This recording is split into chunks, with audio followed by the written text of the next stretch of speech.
हे घे, आणखी सांग. बस. अरे हे काय भाऊ, इतकं कमी रासायनिक खत? शेती सोडली आहेस का? शेती नाही, नादानपणा सोडतोय. मातीचं परीक्षण केलंय.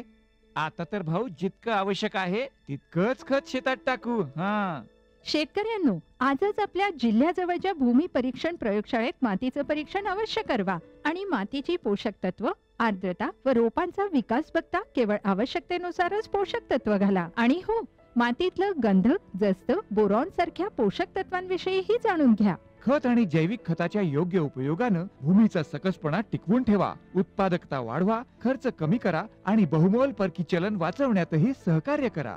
आणि हो, मंदगतीनं नायट्रोजन उपलब्ध करून देणारी खतं जसं कडुलिंबयुक्त युरियाला प्राधान्य द्या आणि युरियाचा पानांवर शिडकाव करा. अरे वा, तू तर खरोखरी समजूतदार झालास रे. आणखी माहितीसाठी संपर्क करा जिल्हा कृषी अधिकारी किंवा शेतकरी कॉल सेंटर.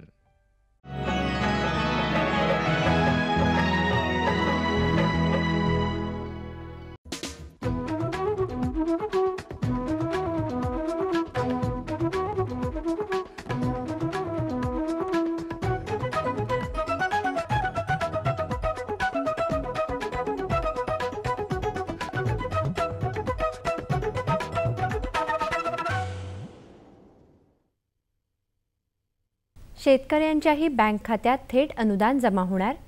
राज्यातल्या पाणी वापर संस्थांना आता शेतकरी गटाचा दर्जा. पुणे विभागात यंदा खतांची टंचाई. बदलत्या हवामानाचा महाबीजलाही फटका. आणि मराठवाड्यात 9 तालुक्यांमध्ये भूजल पातळी धोकादायक पातळीच्या खाली. नमस्कार, आता पाहूया सविस्तर वृत्त. देशातल्या शेतकऱ्यांना केंद्र शासनाकडून जी वेगवेगळ्या प्रकारची अनुदानं मिळतात त्यांची रक्कम आता थेट त्यांच्या बँक खात्यांमध्ये जमा होणार आहे. LPG गॅसधारक ग्राहकांना सध्या अनुदान थेट खात्यात जमा होतं. त्याच धर्तीवर ही योजना राबवण्यात येणार आहे. त्यासाठी लागणाऱ्या आवश्यक बाबींचं काम केंद्र शासनानं सुरू केलं आहे. त्यासाठी विविध प्रकारच्या माहिती एकत्रित करण्याचं काम सुरू असून संगणकीय प्रणालीही विकसित करण्यात येत आहे. त्यामुळे शेतकऱ्यांना अर्ज दिल्यावर वेगवेगळ्या शासकीय कार्यालयांमध्ये पाठपुरावा करण्याची गरज नाही. शेतकऱ्यांना मदतीची रक्कम वेळेत मिळणार असून त्यांचा वेळ आणि कष्ट हे दोन्ही वाचणार आहेत. राज्यात 1960च्या सहकार कायद्यानुसार स्थापन करण्यात आलेल्या पाणी वापर संस्थांना आता कृषी विभागाच्या विविध योजनांचा लाभ प्राधान्यानं देण्यात येणार आहे. शासनानं याबाबतचा अध्यादेश नुकताच जारी केला आहे. या पाणी वापर संस्थांना आत्मा अंतर्गत शेतकरी गट समूह म्हणून मान्यता सुद्धा देण्यात येणार आहे. या संस्थांची कायदेशीरदृष्ट्या स्थापना झाली असल्यामुळे त्यांना आत्मा अंतर्गत शेतकरी गट किंवा समूह म्हणून मान्यता देण्याचा निर्णय घेण्यात आला. त्यामुळे संबंधित शेतकऱ्यांची चांगली सोय होणार आहे आणि संस्थाही सक्षम होण्यासाठी मदत होणार आहे. पाणी वापर संस्था शेतकरी गटाशी संलग्न करण्यासाठी पाणी वापर संस्था समितीनं ठराव करून संबंधित जिल्ह्याच्या प्रकल्प संचालकांकडे देणं गरजेचं आहे. पुणे विभागात यंदा खतांची मोठी टंचाई भासणार आहे. गेल्या वर्षी खरीपात वेळेवर पाऊस न झाल्यामुळे यंदा शेतकऱ्यांनी खरीपासाठी कंबर कसली असली तरी त्यांना खतं कमी मिळणार आहेत. या विभागात गेल्या वर्षीच्या तुलनेत यंदा 1,13,000 टन इतकी खतं कमी मिळणार आहेत. त्यामुळे खरीपात वेळेवर पाऊस झाला तर शेतकऱ्यांना पेरणीच्या वेळी मोठ्या अडचणी सहन कराव्या लागतील अशी चिंता व्यक्त केली जात आहे. पुणे कृषी विभागात यंदा खरीप हंगामात 6,97,000 खतांची मागणी करण्यात आली आहे. त्यापैकी 6,87,000 टन खतं मंजूर झाली आहेत. नगर जिल्ह्यासाठी 2,60,000 टन खतांची मागणी होती. त्यापैकी 2,21,000 टन खतं मंजूर झाली आहेत. गेल्या काही काळात झालेल्या हवामान बदलामुळे आणि सोयाबीनला अनुकूल वातावरण नसल्यानं सोयाबीनच्या उत्पादनात घट झाली आहे. याचा फटका बियाणं तयार करणाऱ्या महाराष्ट्र राज्य बियाणे महामंडळाला म्हणजेच महाबीजला सुद्धा बसला आहे. महाबीजकडून यंदा सोयाबीन बियाणंही कमी झालं आहे. त्यामुळे यापुढच्या काळात सोयाबीन पेरणी करू इच्छिणाऱ्या शेतकऱ्यांना पुरेसं बियाणं उपलब्ध होणार नाही. महाबीज अंतर्गत शेतकऱ्यांना चांगल्या प्रतीचं धान, सोयाबीन, तूर यांची बियाणं तयार करून विकली जातात. यासाठी महाबीज काही निवडक शेतकऱ्यांची निवड करून त्यांच्या शेतात पिकांची लागवड करते. गेल्या वर्षी खरीप हंगामात 3,000 हेक्टरवर सोयाबीन लागवडीसाठी 1,049 शेतकऱ्यांची निवड महाबीजनं केली होती. यातून 27,265 क्विंटल सोयाबीनचं उत्पन्न होणं महाबीजला अपेक्षित होतं. मात्र प्रत्यक्षात फक्त 18,597 क्विंटल उत्पादनच झालं आहे. दुष्काळाच्या झळा सातत्यानं सोसणाऱ्या मराठवाड्यातल्या 8ही जिल्ह्यातल्या 9 तालुक्यात भूजलाची पातळी धोकादायक पातळीच्या खाली गेली आहे. या 9 तालुक्यांमध्ये एकट्या परभणी जिल्ह्यातील 5 तालुक्यांचा समावेश असून नांदेड जिल्ह्यातल्या 2 आणि बीड लातूर जिल्ह्यातल्या प्रत्येकी एका तालुक्यांचा यामध्ये समावेश आहे. मराठवाड्यात मार्च अखेर झालेल्या 845 विहिरींच्या निरीक्षणानंतर भूजल सर्वेक्षण विभागाच्या निरीक्षणातून ही धक्कादायक बाब समोर आली आहे. एकीकडे पाऊस कमी झाल्यामुळे वेगवेगळ्या धरणातली आणि जलसाठ्यांमधली पाणी पातळी खूपच कमी झाली असताना आता भूजल पातळीही खालावत असल्यामुळे पुढच्या काळात कसं करायचं असा प्रश्न या भागांमधल्या शेतकऱ्यांसमोर उपस्थित झाला आहे. असाधारण हवामानामुळे भुरी रोगाची तीव्रता वाढण्याची शक्यता असून सध्या विविध भाजीपाला पिकांवर आणि आंबा मोहरावर याचा प्रादुर्भाव होण्याची शक्यता आहे. त्यासाठी उपाययोजना म्हणून भुरीची तीव्रता कमी असल्यास पाण्यात मिसळणारं गंधक 80% 20 ग्रॅम प्रति 10 लिटर पाण्यातून 10 दिवसांच्या अंतरानं 2 ते 3 वेळा फवारावं.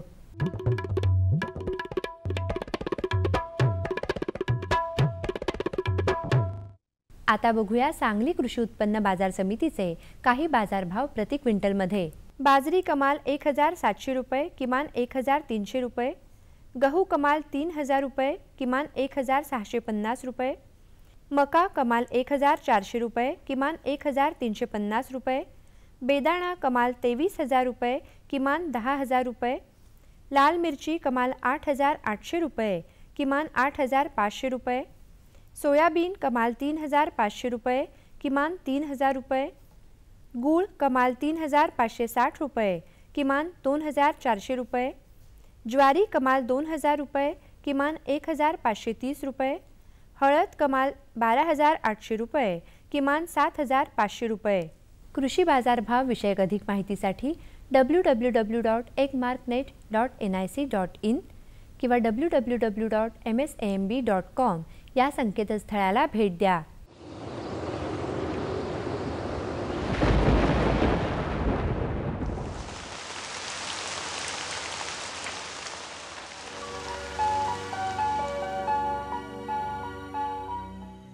राज्यात हवामान मुख्यतः कोरडं राहील. राज्यातील काही प्रमुख शहरांचं तापमान अंश सेल्सिअसमध्ये पुढील प्रमाणे. मुंबई कमाल 33 अंश सेल्सिअस किमान 24 अंश सेल्सिअस, पुणे कमाल 31 अंश सेल्सिअस किमान 20 अंश सेल्सिअस, नागपूर कमाल 31 अंश सेल्सिअस किमान 21 अंश सेल्सिअस, नाशिक कमाल 32 अंश सेल्सिअस किमान 21 अंश सेल्सिअस, औरंगाबाद कमाल 31 अंश सेल्सिअस किमान 23 अंश सेल्सिअस, कोल्हापूर कमाल 34 अंश सेल्सिअस किमान 16 अंश सेल्सिअस, सांगली कमाल 32 अंश सेल्सिअस किमान 21 अंश सेल्सिअस, सातारा कमाल 31 अंश सेल्सिअस किमान 20 अंश सेल्सिअस आणि सोलापूर कमाल 32 अंश सेल्सिअस किमान 23 अंश सेल्सिअस राहण्याची शक्यता आहे. हवामान विषयक अधिक माहितीसाठी भारतीय हवामान विभागाच्या www.imd.gov.in या संकेतस्थळाला भेट द्या. या होत्या आजच्या कृषी वार्ता. पुन्हा भेटूया पुढील भागात. तोपर्यंत नमस्कार.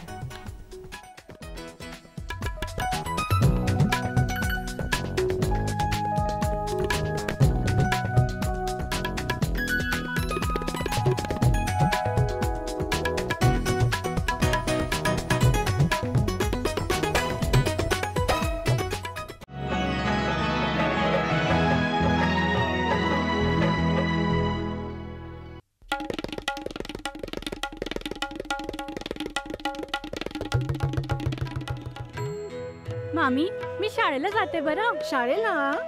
अगं पण लग्नाच्या वक्ताला तू शिकलेली आहेस म्हणून सांगितलं होतं की. अव मामी, फार्म स्कूलला जातीये शेतीच्या नव्या नव्या गोष्टी शिकाया. तुम्ही बी चला की. फार्म स्कूल, जिथे शेतकऱ्यांना पिकांचा उपज वाढवायच्या सर्व गोष्टी शिकवल्या जातात. जसं मातीच्या पोतानुसार कोणती खतं योग्य आहेत, कोणती बियाणं आणि गरजेनुसार कोणती कीटकनाशकं उत्तम आहेत. खर्च बेताचा, लाभ मोलाचा.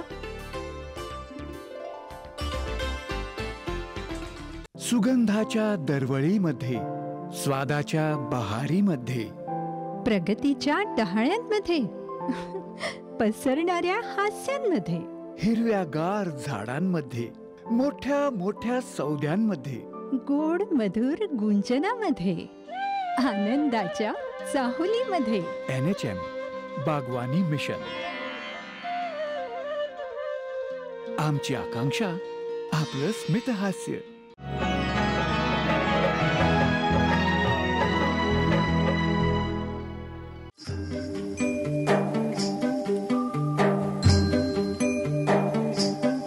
काजू म्हटलं की सर्वांना आठवतो तो म्हणजे कोकण परिसर. महाराष्ट्रातील वातावरणानुसार काजू हा फक्त कोकणातच येतो असं सांगितलं जातं. कारण काजूसाठी लागणारं वातावरण आणि जमिनीतील गुणधर्म हे फक्त कोकणातच उपलब्ध आहेत. परंतु सोलापूर जिल्ह्यातील मोहोळ तालुक्यात शेज बाबुळगाव येथे शशिकांत शंकर पुदे यांनी महात्मा फुले कृषी विद्यापीठाच्या मोहोळ येथील कृषी संशोधन केंद्राच्या मदतीने आपल्या शेतीमध्ये काजू लागवड करून उत्कृष्ट दर्जेदार उत्पादन घेतले आहे. माझी शेज बाबुळगावमध्ये वडिलार्जित जमीन आहे आणि वडिलार्जित जमीन होती त्याच्यात पारंपरिक पद्धतीने जी पिकं घेत होतो आम्ही सर्व. आणि आम्ही सर्व फॅमिली आमची एकत्र कुटुंब, आम्ही 4 भाऊ एकत्र कुटुंबात आहेत. आणि त्याच्यात जी पारंपरिक पीक पद्धतीत थोडासा बदल करावा अशा हिशोबाने नवीन काहीतरी फळबाग लावावी असा एक माझ्या मनात एक पूर्वीपासून एक हेतू होता. आणि त्याच्यामुळं मी शेतामध्ये सुरुवातीला चिक्कू बाग लावली 1 एकर, नंतर मोसंबी होती 3 एकर, आता आंबा 3 एकर आहे आणि लिंबू 2 एकर आहे. ह्याच्यानंतर नवीन प्रयोग म्हणून एक काजू लागवड करायचा मनामध्ये संकल्प केला. आणि ह्याच्यासाठी मी आमच्या मोहोळचे महात्मा फुले कृषी विद्यापीठाअंतर्गत कदम साहेब यांच्याशी चर्चा केली सुरुवातीला काजू लागवड करण्यापूर्वी. आणि त्यांनी पण मला मार्गदर्शन मोलाचे केले की काजू हा नवीन प्रयोग आपल्या भागात यशस्वी होईल का.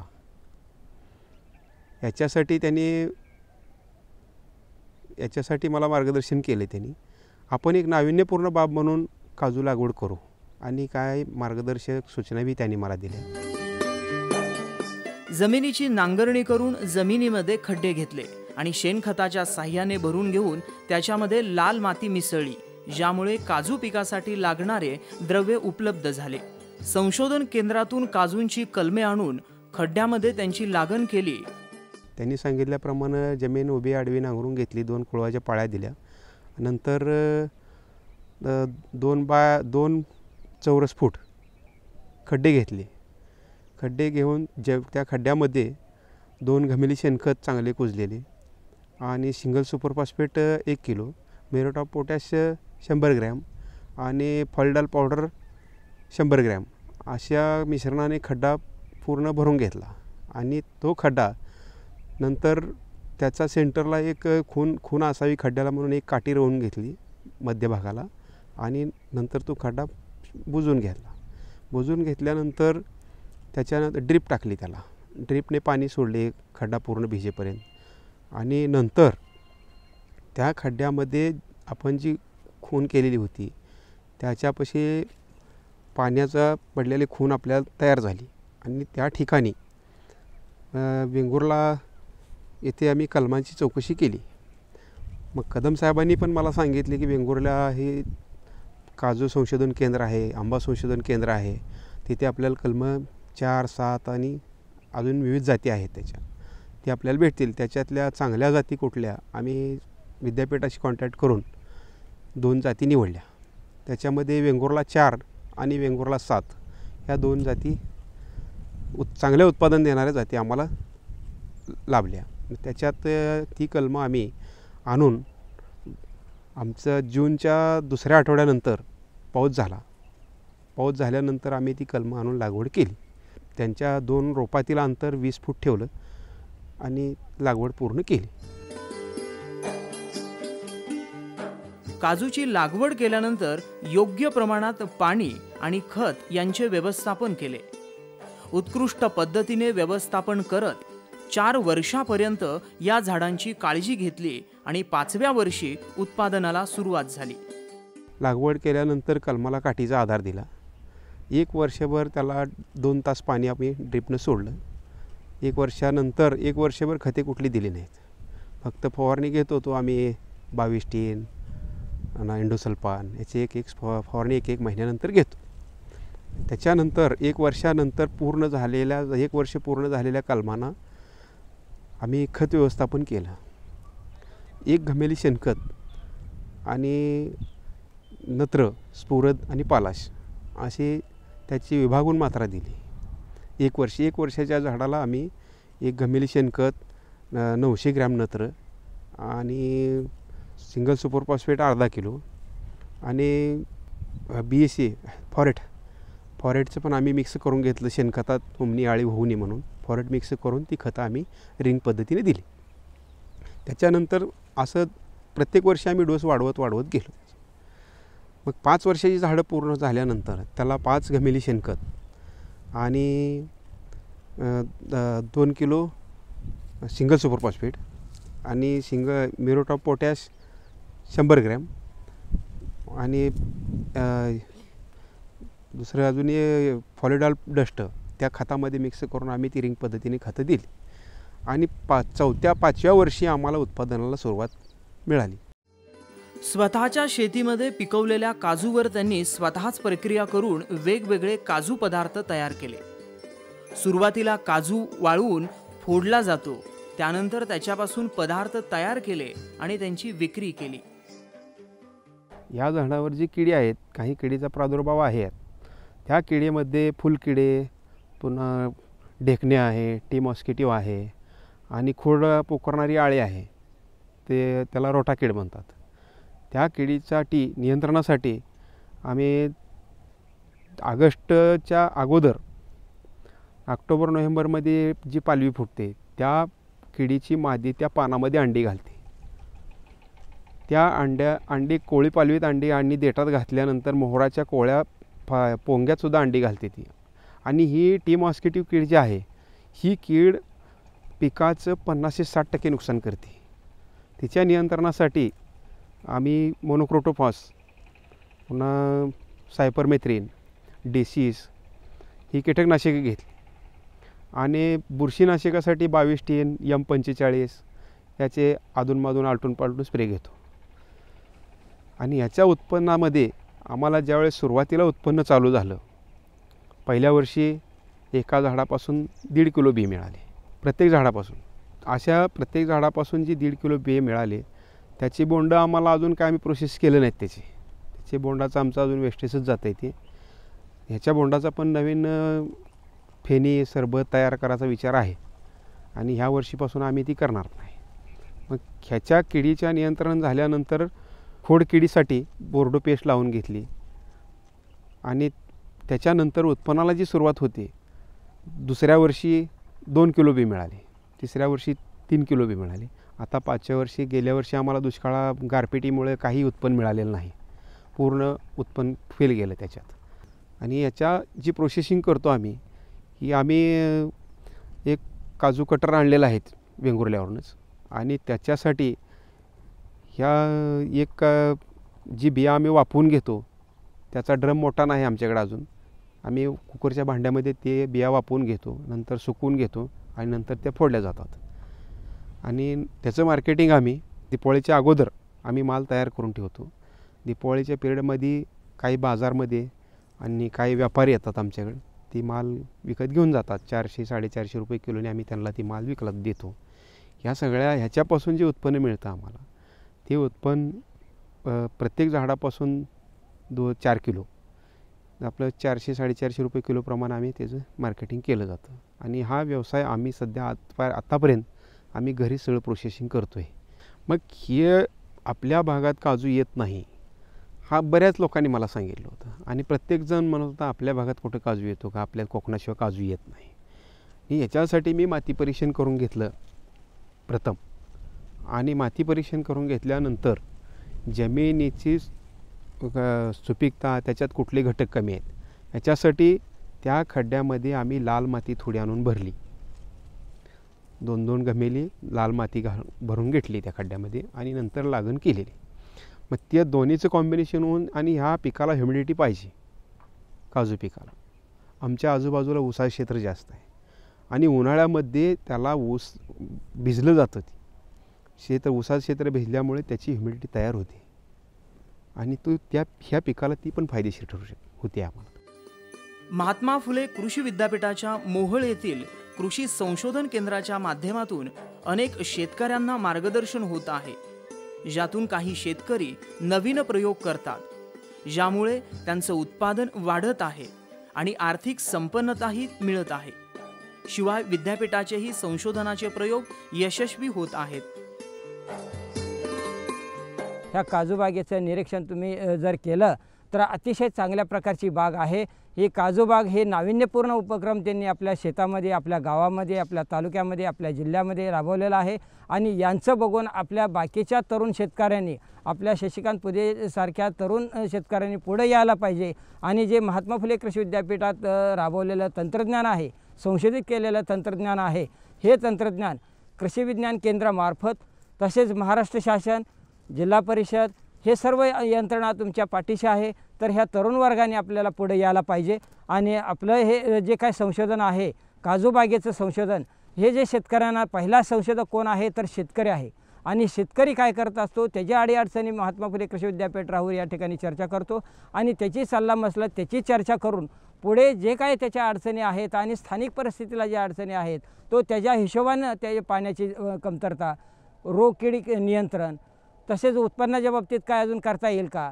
तसेच मजुरीच्या बाबतीत काय काटकसर करता येईल का, जे नाविन्यपूर्ण असे काही उपक्रम राबवले की ज्याच्या अधिकारी ज्याच्या माध्यमातून म्हणजे कृषी अभियांत्रिकी किंवा कृषी अवजारे जे काय आहेत आपल्या शेतामध्ये कशा पद्धतीने करावेत, ठिबक संच असेल किंवा ट्रॅक्टरने मशागत असेल किंवा अजून काय फवारणी असेल झाडाची संगोपन करताना, बागेचं संगोपन करताना आपल्याला काय काय अडचणी येतात ते सर्व चर्चा शेतकरी वर्गाने, तरुण शेतकरी वर्गाने पुढे येऊन आपण हे सर्व म्हणजे काजू बागेचं नियंत्रण, काजू बागेचं संगोपन, काजू बागेचं उत्पादन कसं वाढवावं ह्या दृष्टीने चर्चा करून आपण आपल्या शेतामध्ये जे काय नवनवीन तंत्रज्ञान आहे ते आपल्या शेतामध्ये राबवण्याचा प्रयत्न करावा.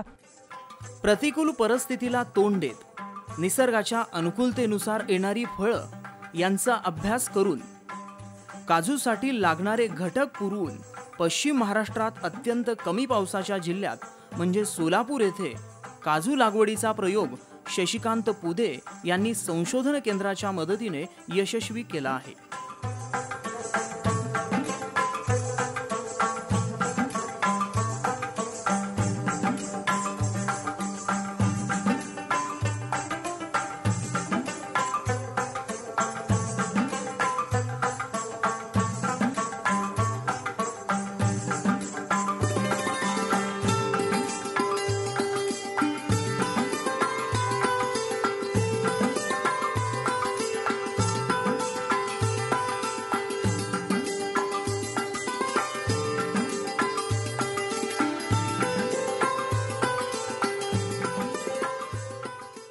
आमचा पत्ता निर्माता कृषी दर्शन, दूरदर्शन केंद्र पुणे.